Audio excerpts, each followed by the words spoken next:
हैं एक और विधानसभा सीट की तरफ, और ये सीट है दक्षिणी छोटानागपुर की सीट, कोलेबिरा सीट।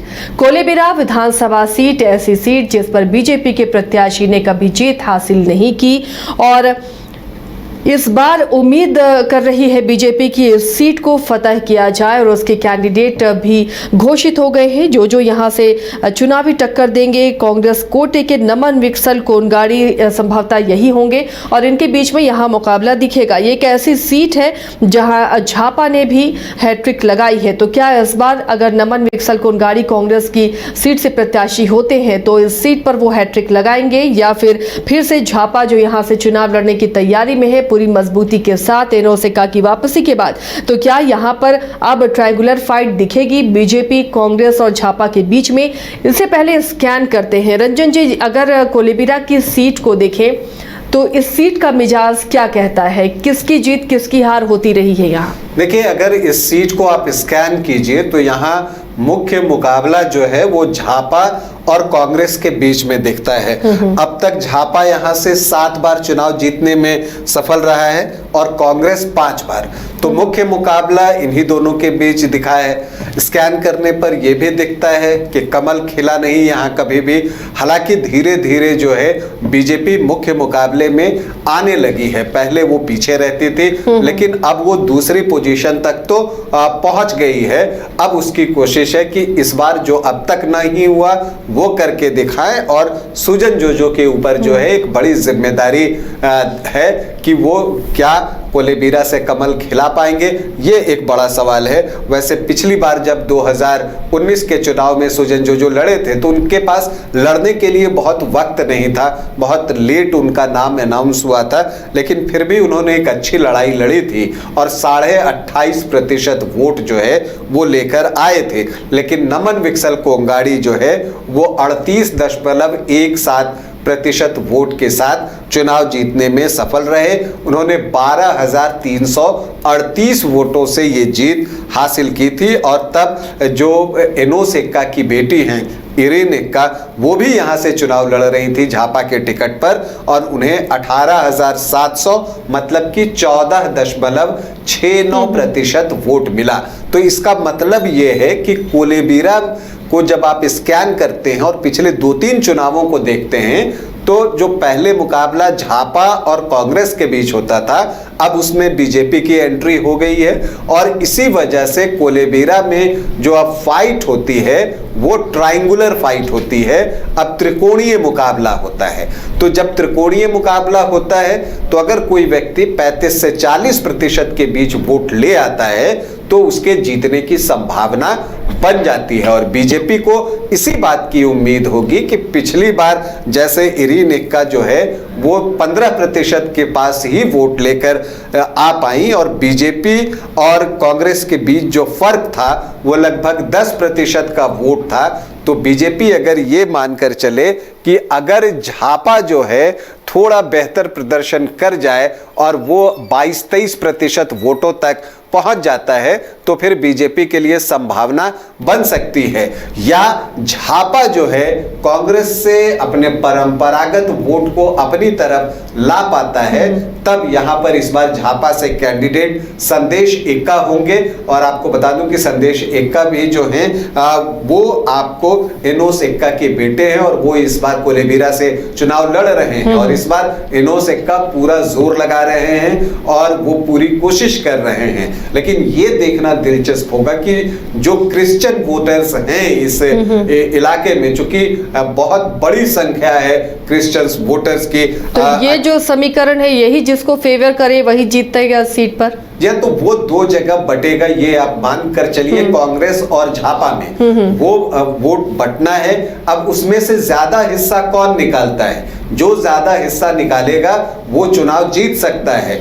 एनोस-एक्का यही करके यहां से 3 बार चुनाव जीते हैं, 2005, 2009 और 2014 में, और उनके यहां से विधायकी छोड़ने के बाद जो बाई इलेक्शन हुआ उसमें जो है नमन विकसल कोंगाड़ी जो है वो जीते थे और फिर 2019 के विधानसभा चुनाव में वो जीते। तो नमन विकसल कोंगाड़ी को भी हैट्रिक लगाने की एक चाहत होगी और उनके पास अवसर है। अगर वो हैट्रिक लगाएंगे तो इनोस एक्का के बराबर आ जाएंगे। लेकिन जो इनोस एक्का हैं वो अपने बेटे के करियर को भी देख रहे हैं कि हाँ उन्हें जो है वो विधायक बनाए, इसलिए इनोस एक्का पूरा जोर लगाएंगे। और जो कोलेबिरा विधानसभा है उसके अंतर्गत जो ब्लॉक्स हैं कोलेबिरा, जलडेगा, बांसजोर, ठेठई टांगर और बोलबा, ये जो ब्लॉक हैं उसमें अगर आप क्रिश्चियन पॉपुलेशन देखें तो वो बहुत अच्छी संख्या में है। कहीं 46, कहीं 50%, कहीं 56% और कहीं 65% तक और 58% इस तरह से हैं 2011 के आंकड़ों के अनुसार अगर हम बात करें तो बड़ी संख्या है, बहुत बड़ी संख्या है आपको यहाँ पर ट्राइबल वोटर्स की। और उन ट्राइबल वोटर्स में क्रिश्चियन वोटर्स की संख्या ज़्यादा है। सरना वोटर्स जो हैं यहाँ कंपैरेटिवली थोड़े कम आपको मिलेंगे। अगर आप यहाँ पर देखें तो जो एसटी वोटर्स हैं वो 76.11% हैं और यहाँ पर मुंडा जनजाति की आबादी भी अच्छी खासी है। और शेड्यूल कास्ट जो हैं वो 7.12 7.12%, मुस्लिम 8.6%, राजपूत भी हैं यहाँ पर लगभग 7.5% और जो महतो वोटर्स है उसकी संख्या यहाँ पर बहुत ज़्यादा नहीं है, 2% के आसपास है। तो ये है यहाँ का जातीय समीकरण। ये जो जातीय समीकरण आपने बताया रंजन जी, क्या ये सुजान जोजो को फेवर करते हुए दिख रहे हैं? क्योंकि बीजेपी को बहुत उम्मीद है कि इस बार कोलेबिरा का जो गढ़ रहा है कांग्रेस और झापा का, उसे फतह कर लेगी बीजेपी। लगता है सुजान जोजो बीजेपी का वो सपना पूरा कर पाएंगे? देखिए, अगर हम देखें तो बीजेपी जो वोट ला पा रही है कोलेबिरा में वो 30% से नीचे है। जो पिछली बार उसने बेहतर प्रदर्शन किया तो वो 28.5% तक पहुंचे हैं। उनकी कोशिश है कि इसे स्ट्रेच करके 35% के आसपास तक लेकर जाएं और वो 35 पर लेकर जाएं। और वो इस अपेक्षा के साथ हैं कि जो एक बड़ी संख्या में क्रिश्चियन वोटर्स कांग्रेस और झापा को वोट करते हैं उनमें वोटों का बंटवारा जो है वो इक्वल अमाउंट में हो जाए। अगर ऐसा होता है तब फिर जो है सुजन जोजो के लिए अवसर बन सकता है और वो ये सीट निकाल सकते हैं और बीजेपी का कमल जो है कोलेबिरा में पहली बार खिल सकता है। लेकिन ये काम इतना आसान नहीं है क्योंकि अब वोटर्स भी सारे समीकरण को समझता है, बूझता है, उसके अनुसार वोटिंग करता है। तो अब यहां देखना है, अब जो वोटर्स होते हैं जिनको जिताना होता है वो देख लेते हैं कि अगर 2 कंटेंडर हैं तो उसमें से किसकी स्थिति मजबूत है और फिर वो उस तरफ जो है वोट कास्ट कर देते हैं। ये रिसेंट ट्रेंड हमें देखने को मिला है। तो अब ये देखना है कि यहाँ पर जो इनोस एक्का हैं उनकी भी प्रतिष्ठा दांव पर लगी हुई है क्योंकि इनोस एक्का हर हाल में कोलेबिरा की सीट और सिमडेगा की सीट, इस 2 सीट पर उनकी नजर है क्योंकि कोलेबिरा में उनके बेटे चुनाव लड़ रहे हैं और सिमडेगा में उनकी बेटी चुनाव लड़ रही हैं।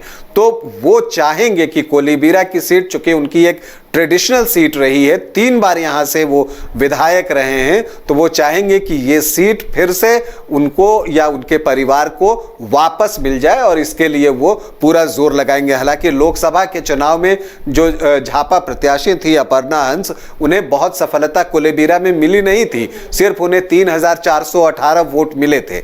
लेकिन लोकसभा का चुनाव और विधानसभा का चुनाव अलग होता है, ये हम सभी जानते हैं। लोकसभा के चुनाव में कांग्रेस प्रत्याशी ने यहां से 32,550 वोटों से लीड किया था कालीचरण मुंडा ने। तो यहां पर इसे देखिए तब तो लगता है कि कांग्रेस का पलड़ा बहुत भारी है, लेकिन तब जो है प्रत्याशी अपर्णा हंस थी। इस बार जो प्रत्याशी हैं वो इनोस एक्का के बेटे संदेश एक्का हैं। तो ये एक बड़ा फर्क है और मुझे लगता है कि चुनाव यहाँ का जो होगा वो ट्रायंगुलर होगा और कांटे का मुकाबला होगा। और जब मुकाबला त्रिकोणीय बन जाता है तो जीत किसे मिल जाएगी बताना इतना आसान होता नहीं है।